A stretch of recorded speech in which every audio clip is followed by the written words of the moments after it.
Single Christians will often ask, how do I steward my sexuality? And first, let me just tell you that married Christians should be asking that question too, because I think the fullness of honoring God with our sexuality is not just what we avoid, it's our perspective, it's surrendering everything to the Lordship of Jesus Christ. So if you're a single Christian, I don't want you to feel like you're the only one that has to wrestle through this.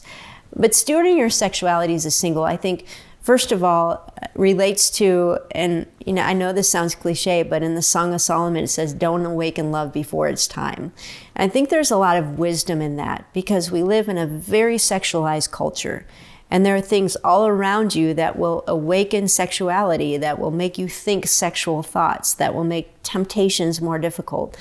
Your choice of friends, who you hang out with, what do they talk about? Who do you date? All of those choices will impact what it's like to steward your sexuality. And so I know some single Christians who have become very wise and discerning in saying, I just can't watch that kind of movie, or I can't listen to that kind of music. It's not because it's quote unquote sinful, but because it puts me in a bad place. It awakens thoughts and longings that right now there's no outlet for. Again, dating, having conversations early in dating relationships about what the boundaries are and how you are going to respect those boundaries. But it's not just what we avoid. Stewarding your sexuality is also what you pursue.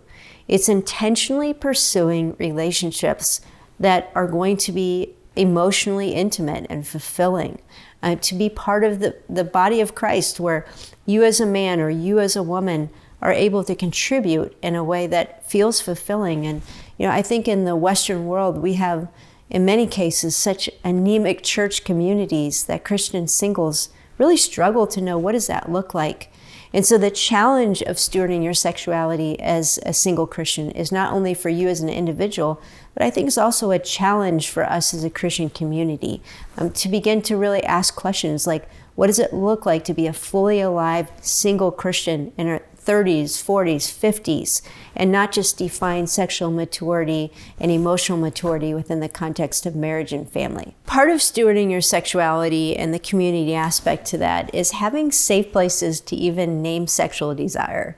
One of the things that I've learned through leading the organization Authentic Intimacy is when we provide spaces like our online groups for people to just name their struggles, that in itself can be healing. And I think in a lot of church communities, because we don't talk about sexuality and our conversations feel so sterile, nobody feels like they can be honest about their shame, their struggle, their failure, their longings. They can't say it out loud.